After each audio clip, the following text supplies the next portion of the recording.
Discover Help presents Stress-Free Living with Ray Samich and Mr. Stress-Free Ratanjit S. Sandhi. This audio program is an unscripted and unrehearsed conversation between Ray and Ratanjit. It is shared with you in hope of adding value to your life. We encourage you to listen to this program in its entirety to receive the full impact of its message. Sit back, relax, open your heart, mind, and soul to this edition of Stress-Free Living. This is Stress-Free Living. Welcome and good morning. We are having such a good time here interacting with our audience that I forgot that it was showtime. My name is Ray Samich, and it's my first privilege and honor today to introduce all of you to my longtime spiritual brother, radio colleague, and co-host, Ratanjit Sandhi. Ratanjit, how are you? Wonderful, Ray. How are you? Good, thank you. And enjoying the conversations this morning that we are having. Usually I tell people later about this, but I just got to tell you right off the top here, if you would like to be a part of our conversation with our really unique stress-free living community, please join us. And you can get all that information out on our YouTube channel, Stress-Free Living Radio, and look it up. You'll find well over 100 different shows that have been recorded for your listening pleasure and hopeful adding value to your life, but also you can get the Zoom link out there so you can be a part of our conversation. Ratanjit, we've talked about so many different things over the 30 years, so many different topics of how we can avoid stress or minimize stress by doing things the way that we were intended to do, the way that we were designed, instead of maybe some things that we think we should do or are taught to do, how we're really designed to do it. And if we do that, we can reduce the stress in our life. One thing that we really haven't talked about, I think, enough is relationships. Because relationships, whether it's with one special person or whether it's with a whole lot of other people that you interact with, they can create more stress than just about anything else. I know financial difficulties are a problem and health issues are a problem, but those don't happen every day. Relationships pretty much happen every day. We interact with others. And today I would like to talk about relationships. The name of the show, the title of the show is Will You Make Me Happy?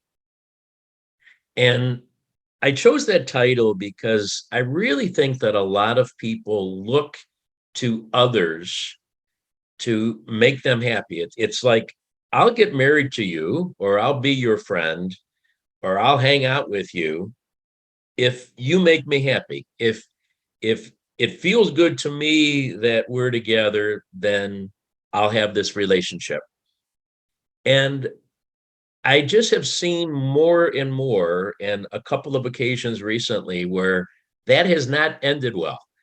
It just is, it's almost doomed to fail. And I would like to talk with you about that. But when you enter, in your mind, in your opinion, with your vast experience, when you enter a relationship, is happiness as important as we think it is? Is that a vital part of a relationship, and the relationship can't survive if I'm not happy?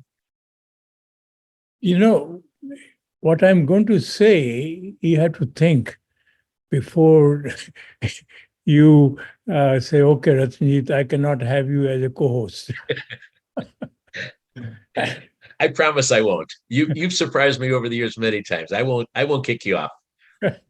Relationship, if until you have a relationship, true relationship with yourself, you are not equipped or you're not ready to have a relationship with others. Until you find your true self, you cannot have a relationship with yourself. So you are always going to find happiness outside because you have not found the true happiness within you. So until you find the secret of you, who are you? What makes you you?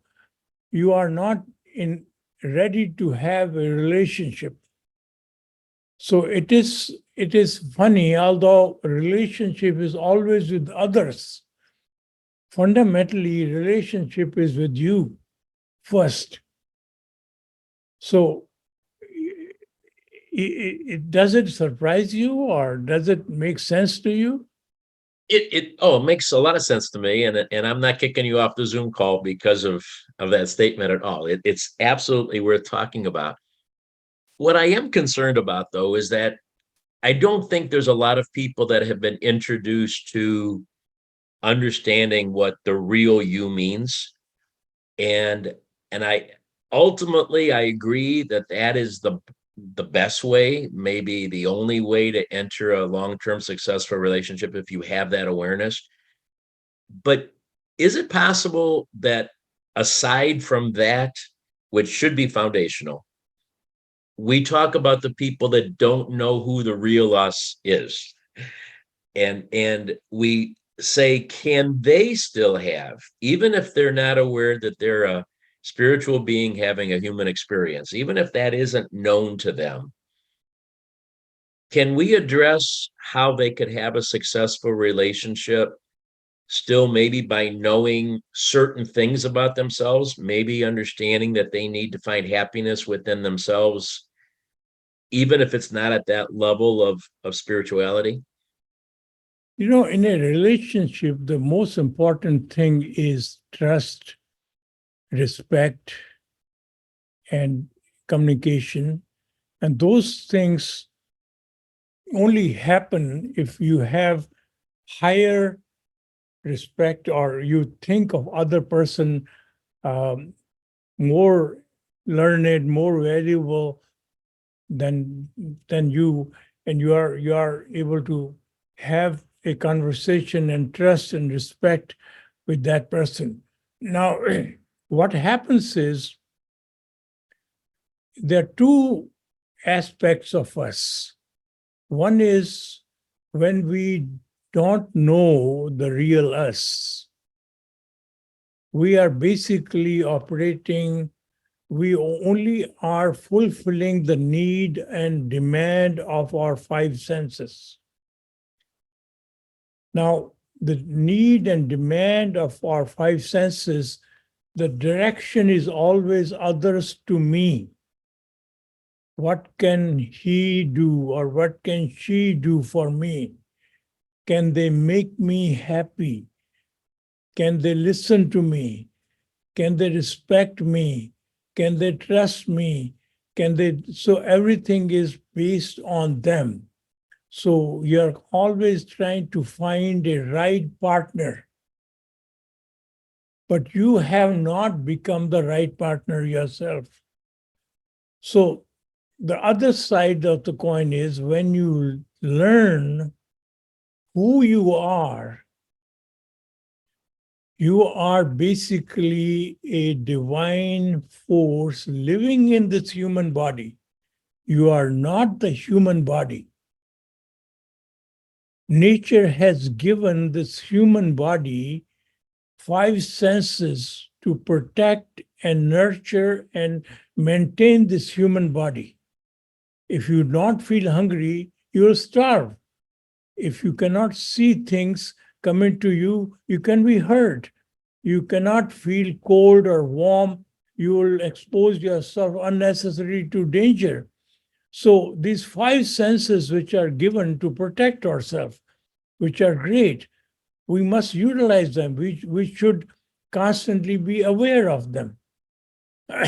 Because this vehicle is like an automobile, which is, we are maintaining that, we are nurturing that so that it can carry us from one place to other. So similarly, this human body is our vehicle while we are traveling on this earth. But the real us is the divine force, which is immune to fear, greed, and ego. And it is always there in everyone who is alive. So when you operate in human body, in this divine mode, the direction becomes from you to others. You project trust, you project respect, you are constantly concerned about their others' comfort. So you become a candidate for a relationship. So that's what I meant. Until you discover who you are, you cannot be ready for a relationship, because relationship is all giving, not taking. Right? I don't disagree, Ratanjit. We're not arguing at all. I'm just under the impression that there's a lot of really, really good people in this world. I believe that the world includes a great overwhelming majority of people who live their life with good intentions, that they want to do the right thing. And most of those people, though, don't do it with the understanding of the real us. I may be totally wrong on this, but I just don't think, based on the people that I've interacted with that have explained this, they pretty much step back and say, wow, that's interesting. I got to think about that. It's never even been introduced to a lot of people, that this concept that who we really are.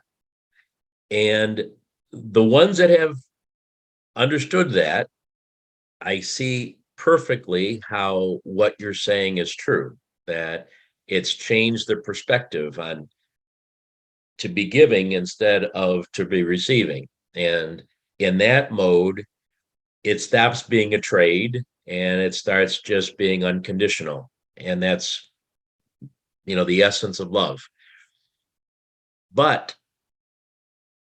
of all of those wonderful, well-intentioned people that don't have that understanding yet, you and other people that have that awareness to teach, we haven't taught a lot of people yet. How are they still having 50-year relationships?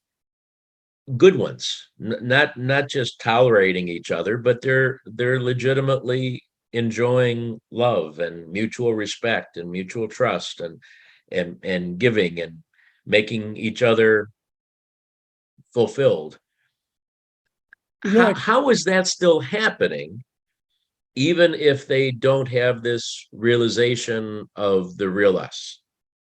There is not a switch which turns from five senses mode to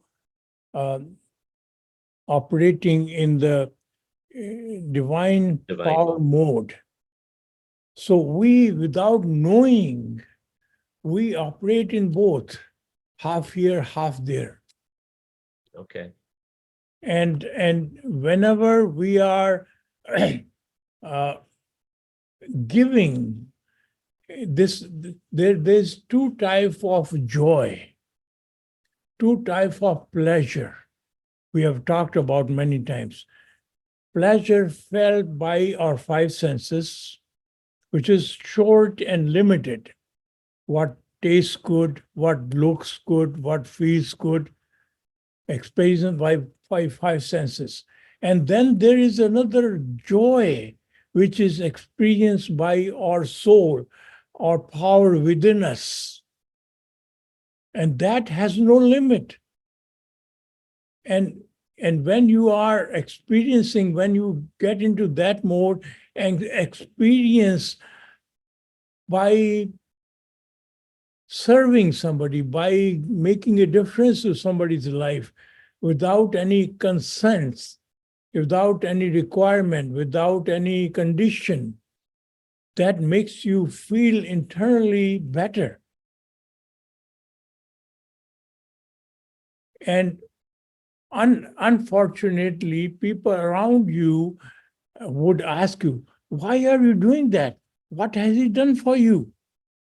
Right. Right. We are constantly told to be wise. But wisdom lies in giving. Wisdom lies in operating in oneness mode. Wisdom doesn't lie in operating in five senses mode, because that ultimately makes you a slave. When you start drinking or smoking a cigarette, initially you are doing for ego or for show or for taste or whatever it is. Eventually these things makes an habit and you become a slave. And the slavery is inherited by you through pleasing your five senses.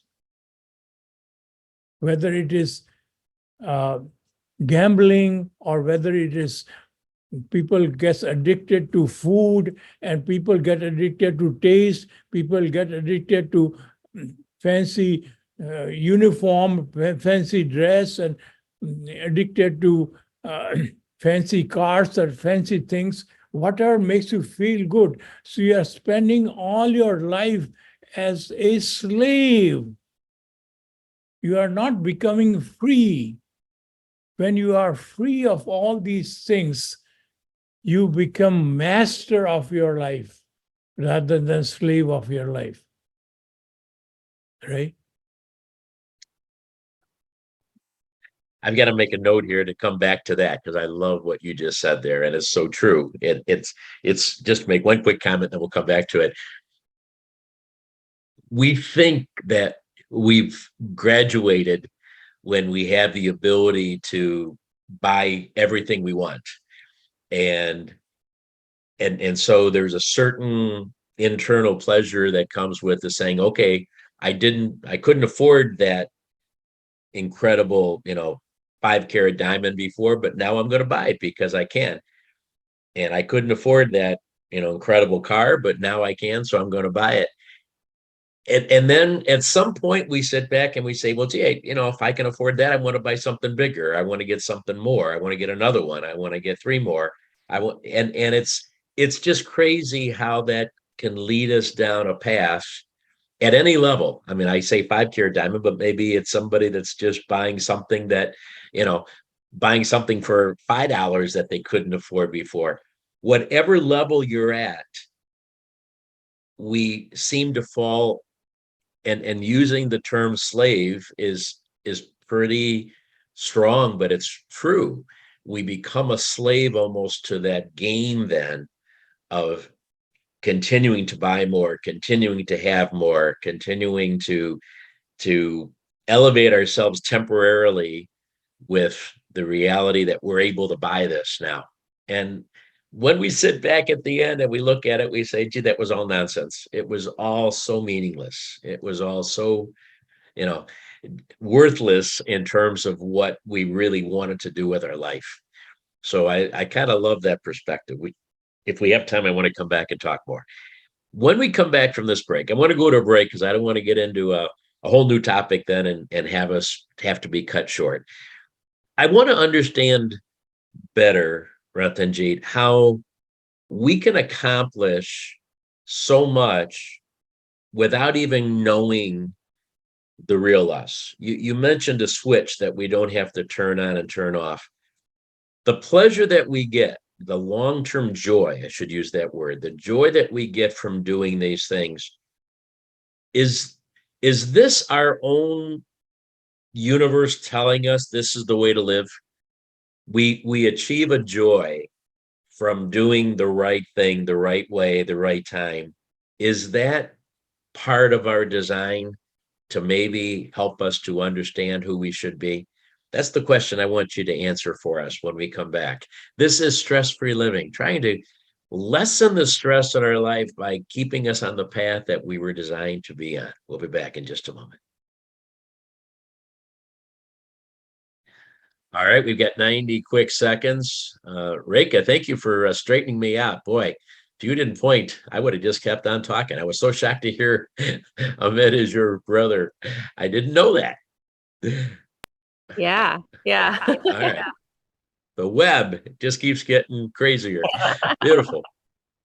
Who else? Do we have any thoughts about what we've talked about, or anybody else? Quick thought?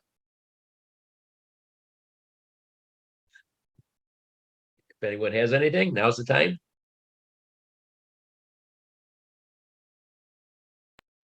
I mean, I would just say that I think, TVs and movies, they don't really help with this philosophy. I think everyone's kind of grown up and watching like romantic, movies where you're told that the other person is going to complete you, or, like I think that doesn't help with this, like just society's view of this or how kids are raised, I would say. But I think it's such a powerful lesson to teach people from such a young age that you can only complete yourself. You got to work on your relationship with yourself, and then naturally the relationship with other people will flourish. Good point. Society, they, it's all driven by money, honestly. And everything that they're teaching us and telling us is the right way of doing it. There's a motive behind it. I don't think it's pure. We'll get into that a little bit too. Anybody else have a quick thought? We're just about coming back.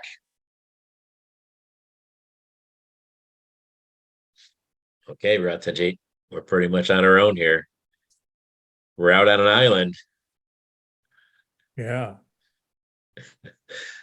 I told you it was crazy. So you didn't throw me out. All these other people stopped talking to us.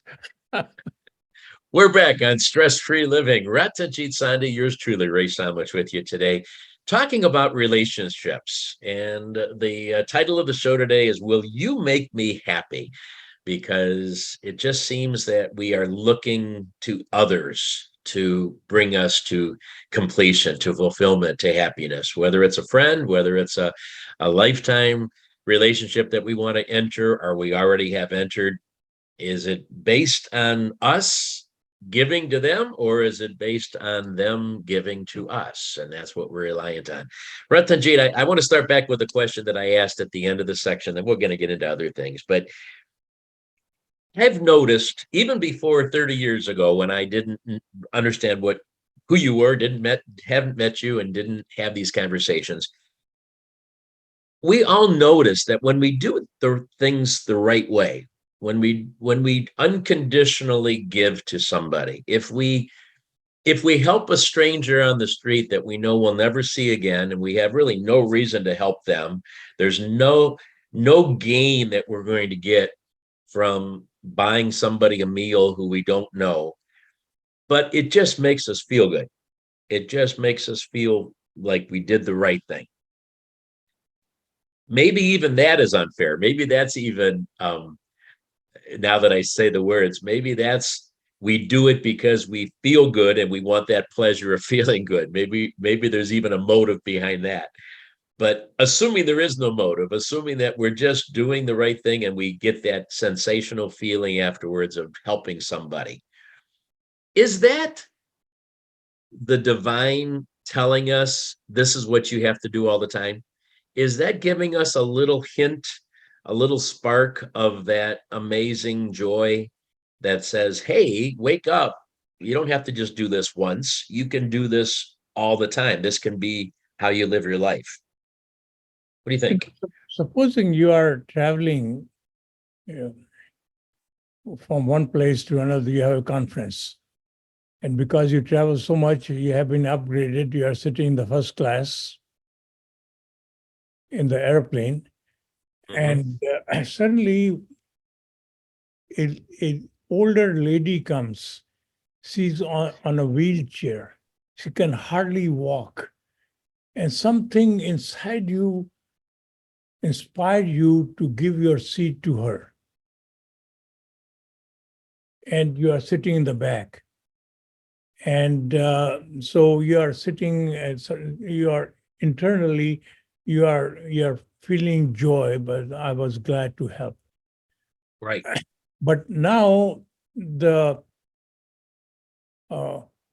steward, the hostess noticed that, and she went and told the captain, and suddenly somehow it got into media. And by the time you got up and got down, there are cameras and photos, and they took your picture and said, "Sir, you did such a great thing. You're this." So there are two kinds of pleasures here.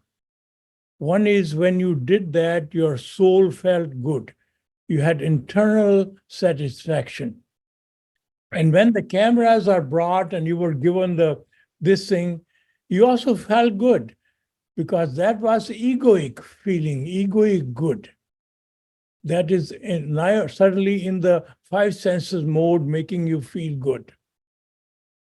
So this world somehow or other makes you a hero when you do good things once in a while. And suddenly that trophy and that medal and that certificates define you. And that feeling is somewhere got lost. Whereas you take the trophy and medal and in your mind give it back to the divine forces. In your mind, you should be very clear that there is nothing great I have done. This is something which I have to give, because you saw the divinity in that person you helped.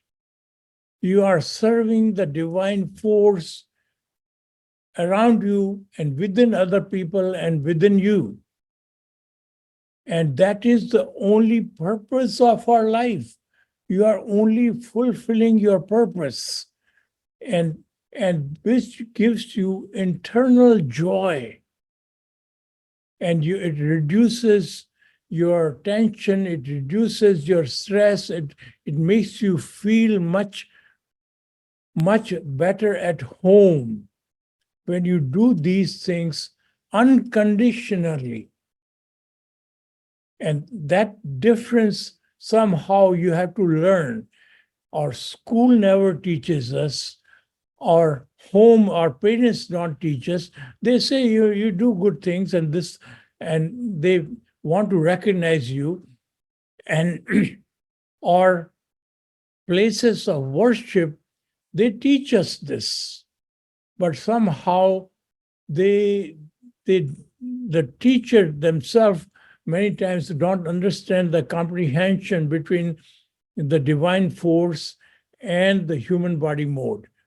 So they are not able to explain that very crystal clear, although our scriptures are speaking the same language if we understood them. Right? Your story brought to mind a conversation we've had previously about integrity, and your definition of integrity is doing the right thing when nobody is looking. And that person on the plane did the right thing, and the one person knew it. Obviously, the disabled woman knew it, but maybe nobody else really noticed it and realized it. Okay, and that was true integrity, doing it just because it was right. It switched when he got off the plane and the cameras were showing him and he was getting interviewed live on the news and everything. It all suddenly switched. And now everybody's looking. Now he still did the right thing, but now he's getting credited for it. I wonder at that point, Ratanjit, if that was also a plan, the divine's plan to acknowledge that, with the idea now that he had an opportunity in the interview to say, I didn't do anything special. I did what anybody would do or could do or should do in that situation when they see somebody needing help.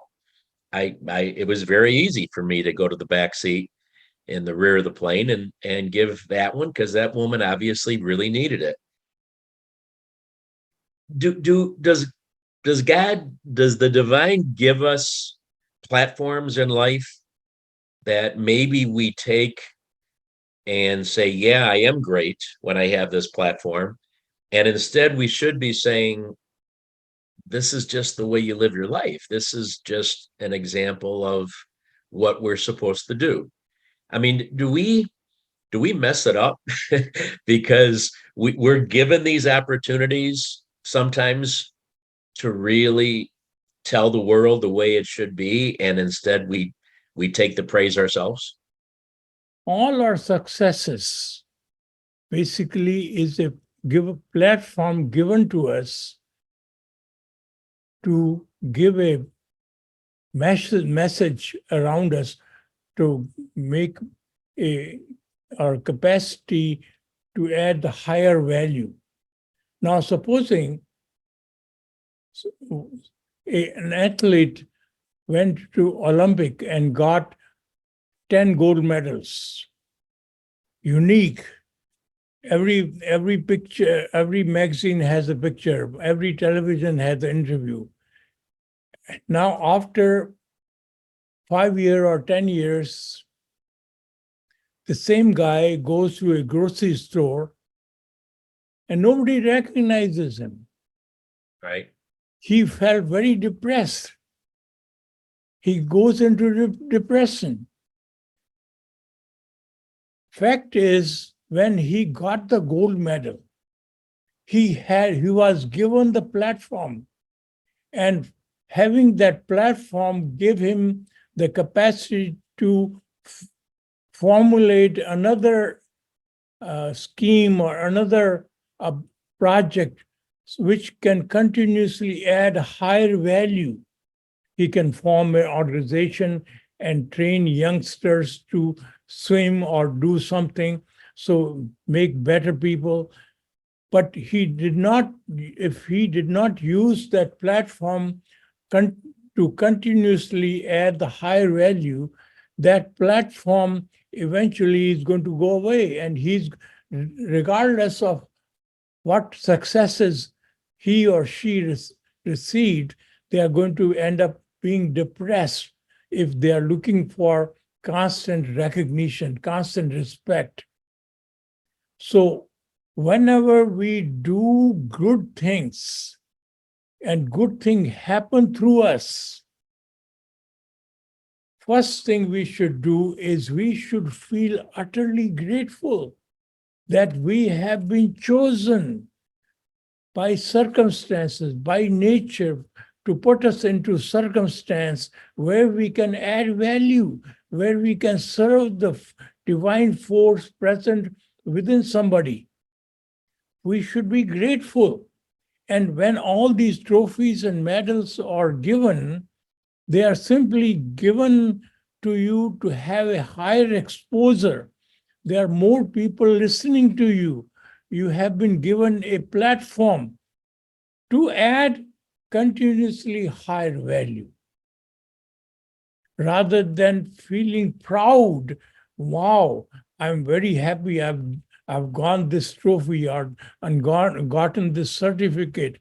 Instead of that, use that platform and be grateful that that platform is given to you and to add the higher value, right?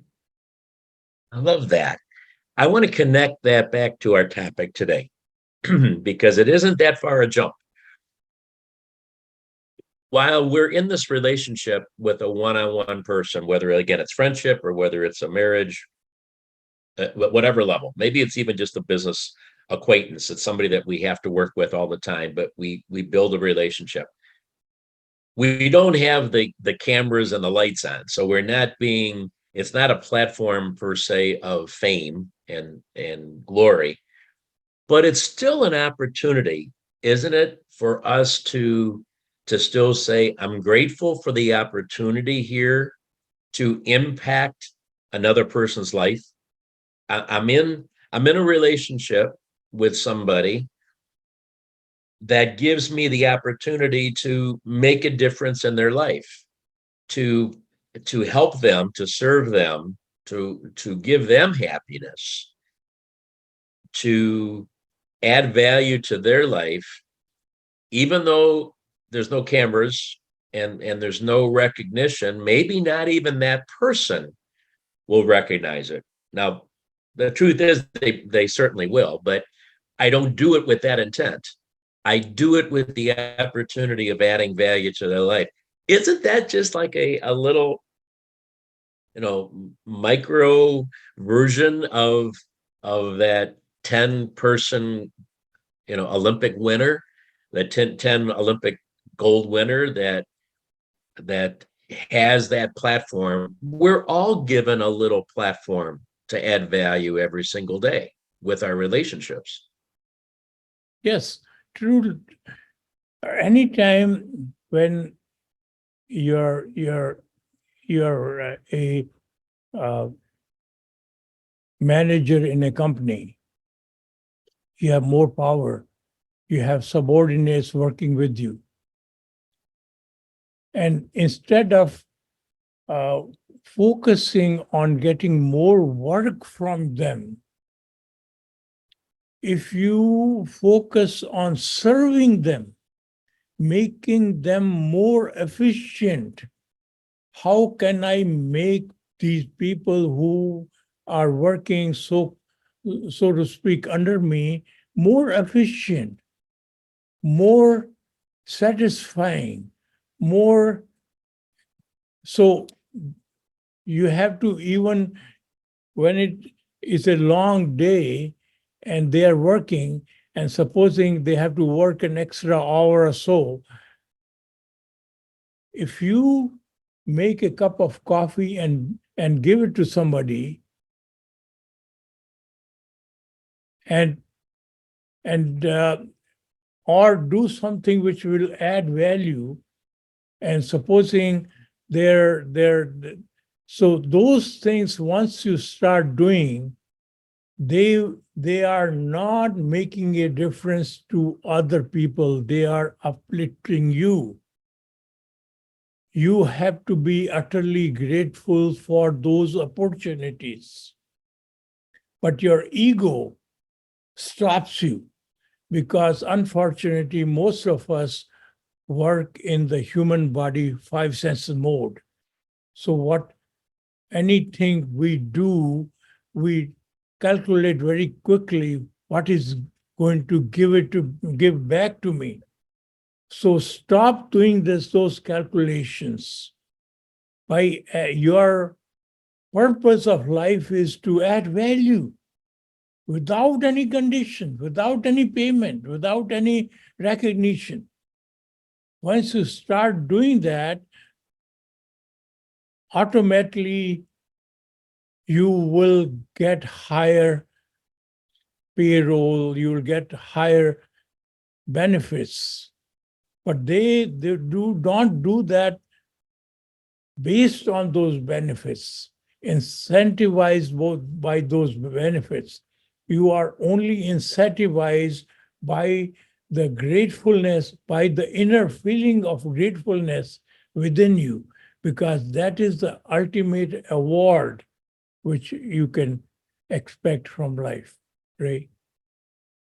Ratanjit, we somehow or other we have merged over a little bit into last week's topic of entitlement.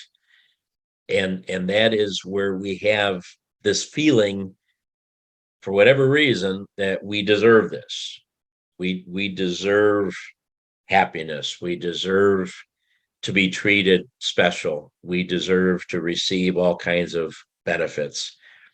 And as one of our guests pointed out today during our short break, society is really telling us that. In a relationship, going back to our original topic, everything we see on movies and in commercials and everything is that, buy her a diamond, and because she expects it, and then she'll love you forever. And when you find that perfect person, and maybe you meet them, in a Hallmark movie, you meet them accidentally when you're when you're walking with your fiance, but this is really your love. So now you find this person, and this was all meant to be, and now they're going to give you everything, and you're going to fall in love with them. It just clouds all of these commercials, all of these movies, all of these settings. It just clouds up our feelings, so that we end up saying, yeah, this is the secret. The secret is is to find someone to make me happy. The secret is to be in a position where I get what I receive, what I deserve. We really are contrarian in this conversation today. We really, to come out and say we should be grateful for every opportunity that we have to add value, and that should be enough. That should bring us true happiness. And don't worry about what the world says, and don't worry about even what we get in return. This is so contrarian that, do you see how most people don't believe it, don't buy into this? Because it doesn't seem to go along with the world and the schools and everybody is teaching us.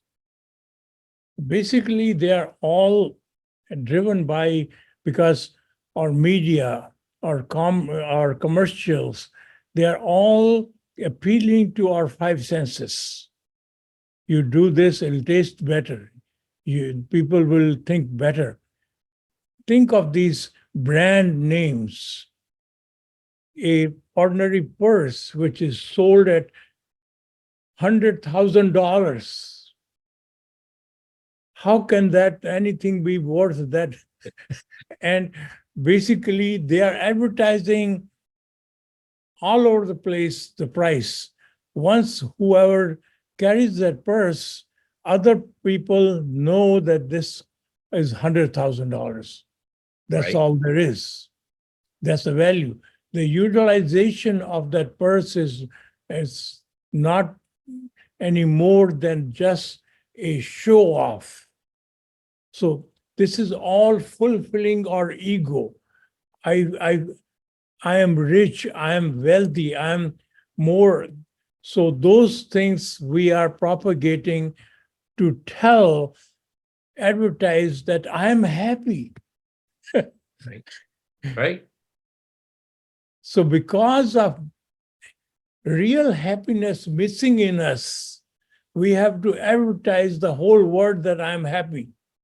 I'm forcing people to believe that I'm happy. Once you are really happy, you begin to add value. We begin to serve, begin to make a difference, because that is ultimately making your soul fulfilled, your inner person being complete. Right? You're right on with that, but it is true. Again, like that romance novel, that's the one that sells. I mean, the boy meets girl and they live happily ever after. That romance novel is the one that becomes the bestseller. The one where, people break up all the time and don't find Mr. Right or Mrs. Right. Nobody buys that novel. And the movie on TV that shows that love story, that's what people watch. And so the commercials go on that, and they make more money because the commercials are in that movie that people want to watch because it has a happy ending. The world is dictating to us that this is the way to be happy by finding that person who makes you happy. It's in the books, it's in the movies, it's maybe even unfortunately shared by our parents, maybe even our friends buy into that too. So that endorsement happens all the time. Look for someone who makes you happy. Your relationship will be great if you find someone who makes you happy. I don't know how we can change that. Because it obviously isn't working. It obviously is not. We all know now that it's roughly 50-50 for marriages lasting. And even within that 50% that last legally, they're a legal marriage, but is there really a relationship in many of those, and in the majority of those, or is it just easier to stay together than to separate? We've only got a few minutes left. We're going to come back after this break. When Ratanjit said you've got to have this understanding at the beginning of who we really are, I kind of pushed that aside. maybe that is the answer. Maybe that is the only way to ultimately find happiness and contentment in our life. We'll discuss that further when we come back. This is Stress-Free Living. Stay with us. All right, everybody, we're going to only have about 8 minutes when we come back. Do you would like to be a part of that? Give me a thought, question. I can ask Ratanjit if you have one.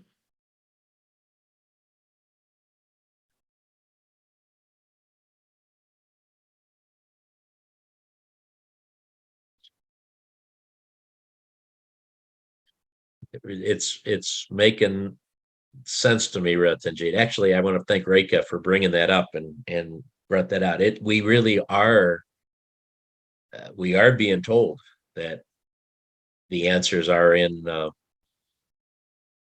that this is the way to do it. I mean, there's nobody saying the message that you're giving here of finding happiness within. Everybody is telling us it's this is the way to do it. This is the way to get married, find that perfect person that makes you happy. How can we change that acceptance, that given that that's the way to do it?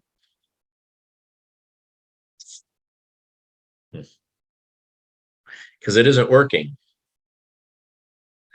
Interesting, you said the switch. I like the idea of the switch. Maybe we'll come back with that. There is no switch, but we go over that line. It's like how can that switch suddenly turn itself on without us being the one that turns it on? And we go over that line to doing the things the right way. How does that happen? Maybe we'll come back with that. We're on in just a few seconds here.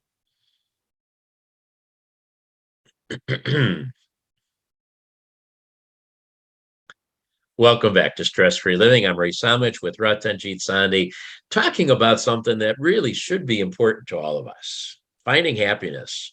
And so often in life, we are told to find happiness in others. Look for the person that makes us happy, whether it's a friend or whether it's your lifelong soulmate, whoever it is. Look for someone that makes you happy and you'll be happy.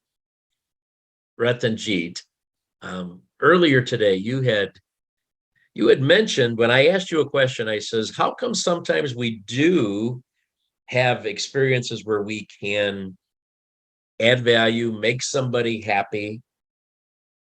We don't even try, maybe, but it just comes out that we've done the right thing that has really stabilized a relationship, made us feel really good about ourselves doing the right thing.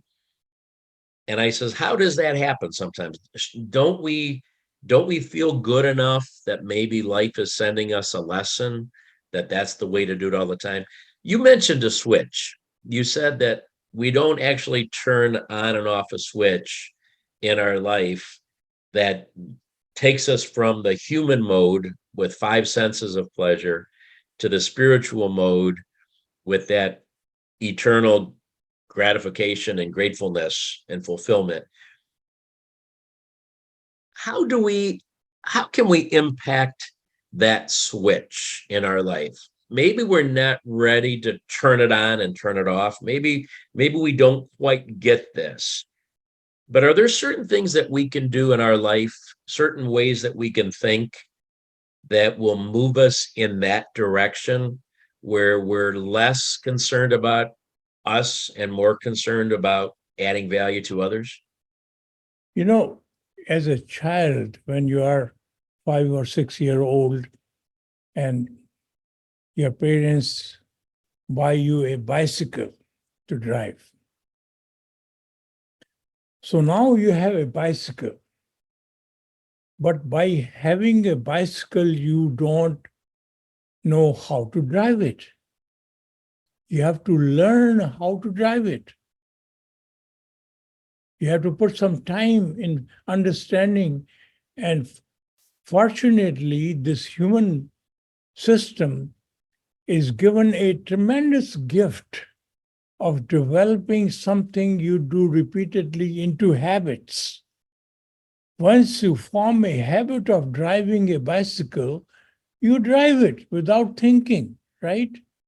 Right. But you have to initially put effort into driving it. But unfortunately, when we are given this human body machine, nobody teaches us to drive this human body.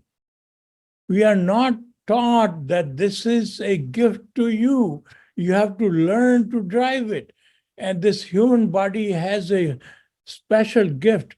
So once you learn something and put it in the category of habits, they will be there for you for forever, like driving a motor car and eating the food and even getting trained on potty training.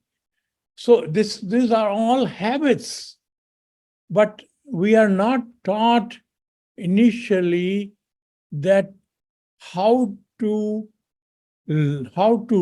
operate this human body. Who are you again?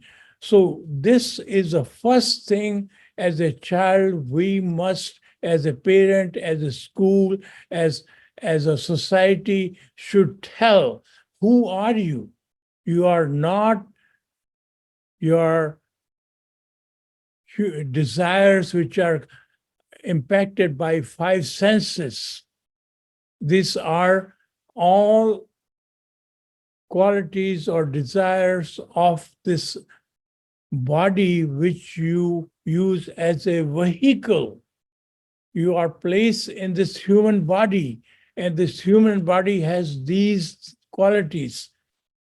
So these things, if you are taught right from the beginning, and you certainly have a habit initially of doing things to please your inner self, to operate in the inner mode, you will be always operating free of fear, greed, ego.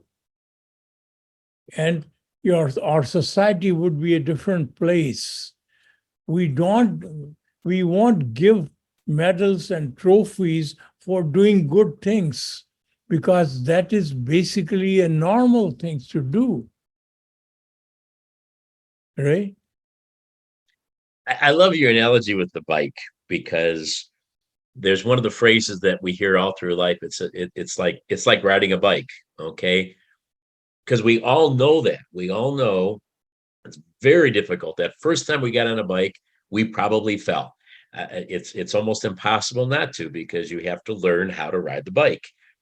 But once you've learned it, even if you have been off that bike for 10 years, you can get back on a bike, and within a minute, you're riding it again. So I love that analogy of it's a difficult habit to learn. It won't be the easiest thing. You're going to fall a few times, but once you get it, your body will always come back to that. More importantly than your body, your being will come back to that. So I love that analogy. And I love the point that you're making, Ratanjit, about teaching our young people this. And I know we have people on this call that are parents and grandparents and teachers. And it's really sad. It really is sad that we don't have this education for our young people, because what they're getting instead is the romance novels and the romance movies, and the idea that others are going to make you happy before you need to find happiness within you, ultimate happiness within you. And you don't find it in things. You don't find it in the fancy cars, and you don't find it in the handsome guy or the beautiful girl. You find it within. It's just such an important lesson that we need to teach our kids at a young age. And by the way, if we didn't learn it when we were a kid, it's not too late to learn it when we're the parent or the grandparent either, so that we can teach it. Matter of fact, maybe we're better off even as that oldster instead of the youngster, because we found out it doesn't work the other way. By the time you're 30, 40, 50, 60, 70, you've realized, yeah, maybe I would have had a better life if I would have learned that when I was a kid. So let me teach my kids how to do it. Ratanjit, I guess it's time to go. Thank you for an enlightening conversation. Hopefully, we have added value to your life here today. Thank you, brother. Thank you for everybody for being a part of this program. We look forward to talking with you again very soon. Remember, we're all playing the same game. Have a wonderful day. Thank you. Not a problem. Okay, we are clear, and it's now your turn.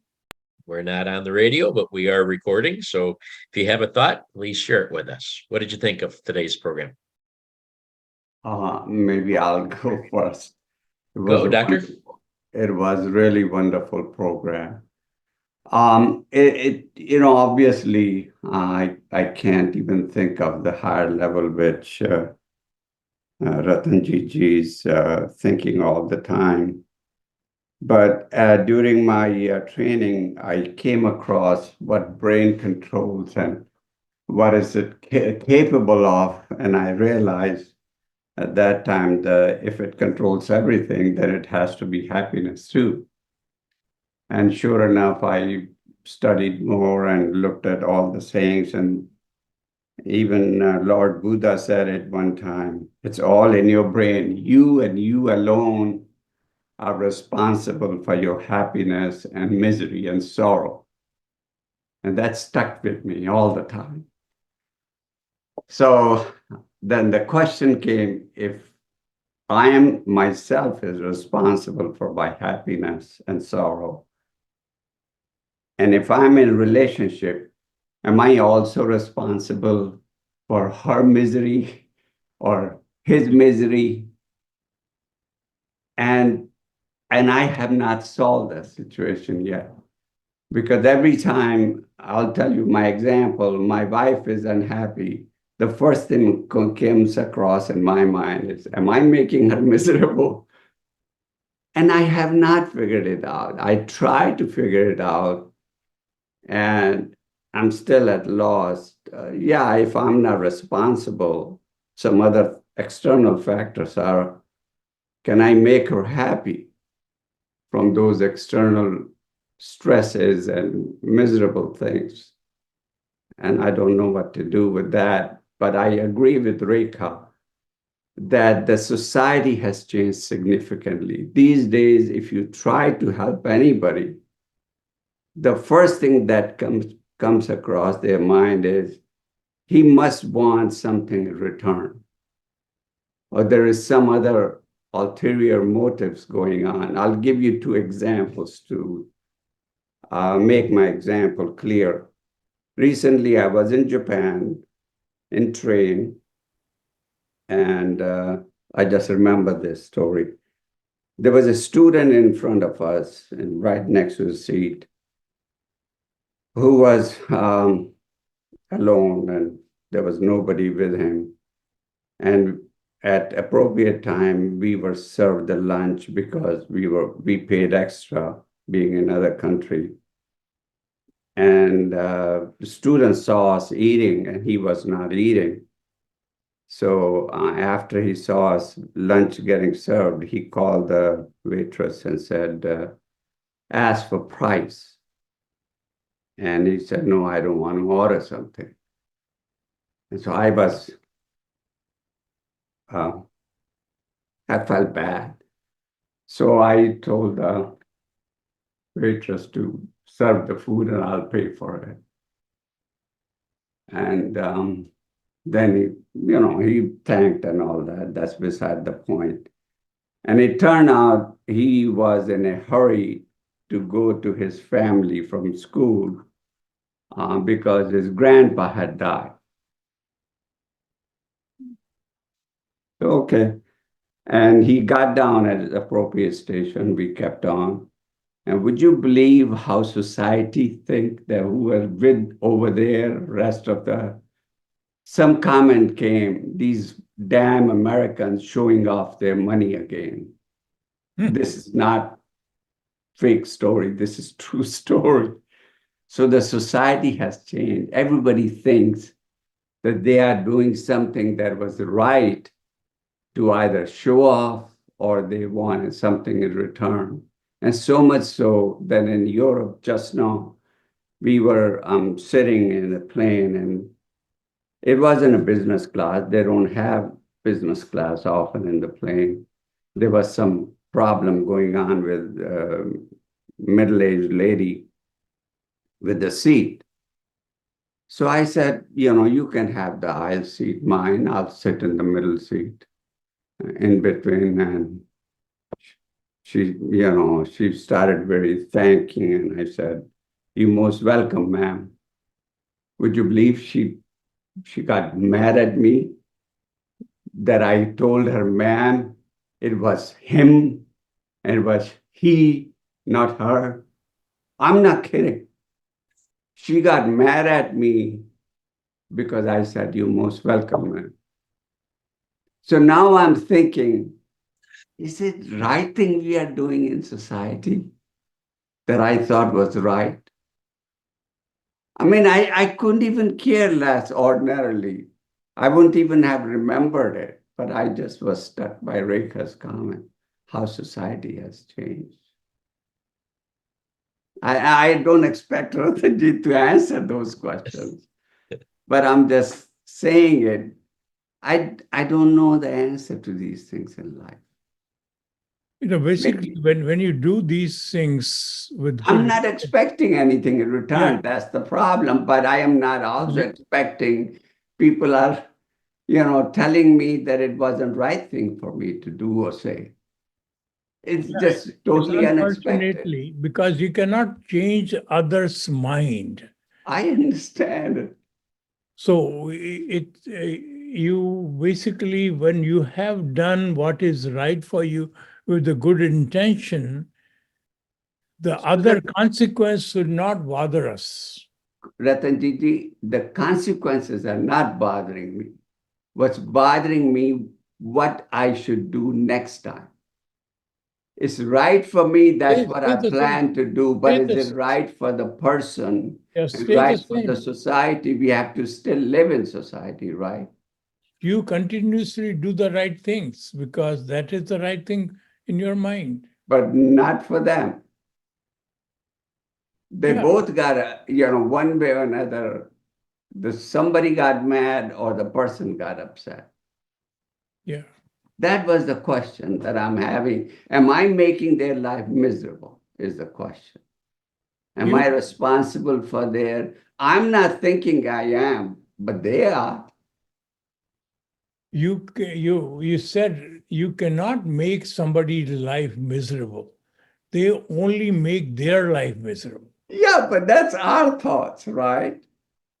No, that's think a fact. about it. If you unknowingly make them unhappy, are we doing the right things in our mind? Would you feel good knowing that what you did correctly made them unhappy is the question that I guess I'm asking. This is something they have to deal with. Yeah, but you were the cause for it. No, you were not the cause for it. That's in your mind. That they were the cause for it. I know. But I mean, I don't know the answer. The one thing which you have to understand, when you got the wrong reaction, what reacted in us is our ego. Because we were not recognized for the right reason. We were criticized. So let me ask you, would you repeat your behavior and continue to do that, even though there may be chance that they're not going to react or society won't react correctly? Absolutely. Okay. Absolutely. Otherwise, the goodness will disappear from this earth. But it's not considered goodness by them, unfortunately. But you are talking about their initial response, okay? The initial response of them, because they were hung up on this him, her thing, and that immediately was the top of their brain, and so they immediately jumped on you for that. But I've got to believe that in the goodness of them, of their being, at some point in time, they're going to come back and say, that guy gave me a seat. Okay. And maybe it'll take time for that to hit them over the head, but it will. And at that point, when they do that, they'll have that remembrance. They'll have that in their brain that somebody voluntarily did something for them that they didn't deserve or whatever. It was a goodness. And who knows, then maybe they'll carry that out someplace in the future. Maybe they'll be in that situation where they give their seat up or they do some other gesture. I think we've got it, to Ratanjit's point. I think we just got to continue doing the right thing, irregardless of what response people give us.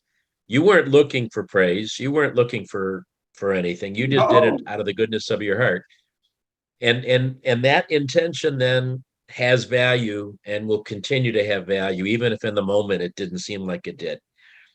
But he's right too. If the people doing good things stop doing them because we don't get the good response, then there won't be any goodness left. And that's not a good scenario. So we got to keep trying.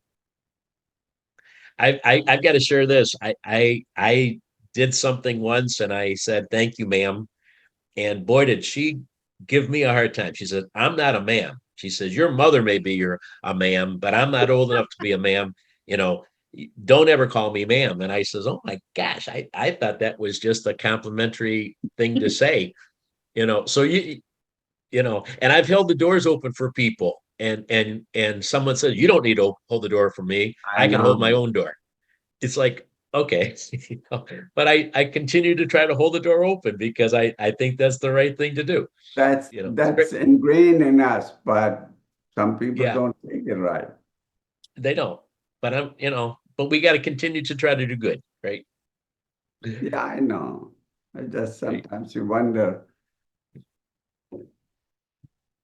You cannot change the world. Only person you can change is yourself. That's true. That is true. In our mind, we are justifying that was the right thing to do. And sometimes you feel like there's a chance that we may not be doing the right thing for them. At least they are pretending that it wasn't right. I mean, I was surprised that when I, got the student his lunch, he was very thankful, but the society didn't take it right. Go figure. That's okay. What matters is he was grateful. Oh, he was. He He was needed very happy. food. So the I know what. other people's ego was hurt because they were not able to do that. But that's I'm just saying the society has changed. Only a few years ago, nobody reacted the way they are doing now, which I was surprised. Yeah, the things, if you go back 100 years, the criteria of a successful person was her and his character.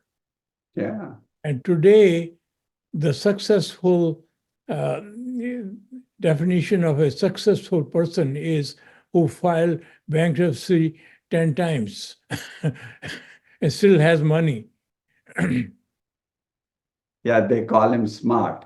Yeah, they call him smart. But thank you. No, I just wanted pointing out how the society has changed. Thank you for your show today. It was very enlightening. Reka, you have something? No, I don't think so. I guess, I mean, the thought that's kind of coming to mind for me on this topic is like something I think about often, and I don't even know if it's related or not, but like sometimes I wonder if we attract certain things to us as well. Like I think about, I always have this debate with Rick, my husband, and like he wears a turban and our son now wears a turban. And, like when somebody, let's say in society, is being racist or being rude or, the example that was given, like part of me, not are we attracting it, but I wonder, like, I think is there a way we can react in those difficult moments, right? Where like somebody's making a snarky comment or not grateful for a kind deed or being racist or, making, doing something rude. How as an as how do you how are we supposed to train our minds in difficult moments like that? Like, are we supposed to, your humanhood is to react, right? Like, how dare you talk to me like that? I just gave you the aisle seat for a really long flight, or like how rude, like I just paid for this little boy's meal. And um I wonder sometimes if I don't know, I remember hearing a story once where it's like, this guy is living in this town and everyone's so rude and so racist. And then he's like, and then he moves to another town and everybody there is so rude and racist. And it's like, so it's kind of like, well, like what Uncle started with in the beginning of the talk is, until we change ourselves, like, is there a correlation to us changing our inner selves and how we show up, and then the world around us changes and our experience changes? I don't know if I'm making myself clear. Yeah. Yeah, what happens is when you understand when people react to you, it's not that they are bad people. Their database about you or the circumstances they are seeing is defective. So our basic purpose is somehow we have to have patience to change their database. I mentioned this old story when I manufactured these products which are used for highway, and the chief engineer for Ohio was very prejudiced. He would not give me a time of the day. He would not refuse to see me. And his assistant would apologize. He say, I don't know what to tell you. This guy doesn't want to see you. He thinks you're turban, you're a Muslim, and he hates Muslim, and this is this. So anyways, there was a major accident on a bridge, and a truck who was carrying these steel coils ended up colliding, and bridge piers developed crack. And suddenly, seeing those cracks, they put that bridge out of commission. And that was the bridge which was exclusively used by the governor to reach his office. Any alternate route would take 1 hour. So he called the chief engineer. He says, I don't care. Fix this. You are paid all this salary and this and that because it's costing me 1 hour time. So he came to his office grumbling, and his assistant says, laughing, that, the person who can fix this bridge, you won't talk to him. He said, who?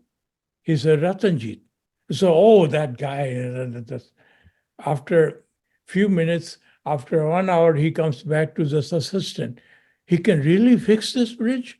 He said, yeah. There's a special adhesive, epoxy adhesive, which can be injected into those structured cracks, and they will bind it stronger than the original concrete. And that bridge can be put into function right away. So he says, how do I get to him? He says, call him. He doesn't hold anything against you. So he called me. So I mobilized our contractor to fix that bridge. And that bridge was in operation the next day. And he went to the governor and he said, so that bridge is fixed. And That chief engineer became my best friend eventually. The guy who completely hated me, from complete hate to the best friendship. Because I did not hold anything against him. Time gives you opportunity to convert people. You can do that only with few people, not everyone. Then how do you get to that stage where you don't hold something against anybody? Or Because like What how, in your mind?